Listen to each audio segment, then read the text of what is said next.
যদি জিজ্ঞাসা করা হয় বাঙালির প্রধান খাদ্য কী, তাহলে সবার মুখে একই কথা ভেসে আসবে, মাছে ভাতে বাঙালি। এই মাছ নিয়ে কত যে রহস্যময় আধ্যাত্মিক ঘটনা জেলেদের সাথে প্রতিনিয়ত ঘটে থাকে, তা শুধু অল্প সংখ্যক মানুষের মধ্যেই থেকে যায়। এগুলোর তেমন একটা প্রমাণাদি না থাকায় ঘটনাগুলো ভোরের পত্রিকায় আমাদের কাছে নিউজ আকারে আসে না। এই ঘটনাগুলো শুধু এক কান থেকে অন্য কানে ঘুরে বেড়ায়। আজকে আমি তোমাদের সাথে এরকম একটা জেলের রিয়েল স্টোরি শেয়ার করব।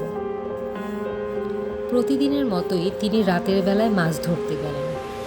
অমাবস্যা হওয়ায় চাঁদের কম আলোতে তিনি তেমন মাছ দেখতে পাচ্ছিলেন না। অনেক সময় পেরিয়ে গেল, কিন্তু তিনি একটা মাছও ধরতে পারলেন না। তখন তিনি মনে মনে চিন্তা করলেন, আজকের মতো বাড়ি ফেরা যাক। ঠিক তখনই তিনি একসাথে 2টি বোয়াল মাছ দেখতে পেলেন।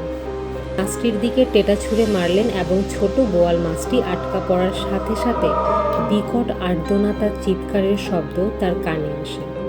তিনি এতটাই ভয় পেলেন যে তখনই সব কিছু ফেলে তিনি বাড়ির দিকে রওনা দিলেন।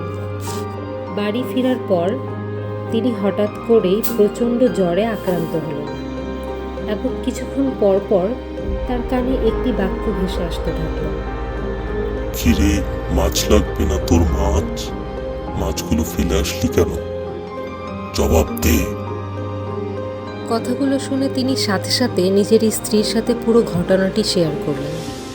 কিন্তু তার স্ত্রী কিছু বুঝে ওঠার আগেই তার নাক মুখ রক্তাক্ত হয়ে মাছের মতো ছটপট করতে করতে তার দেহ থেকে প্রাণ বেরিয়ে গেল।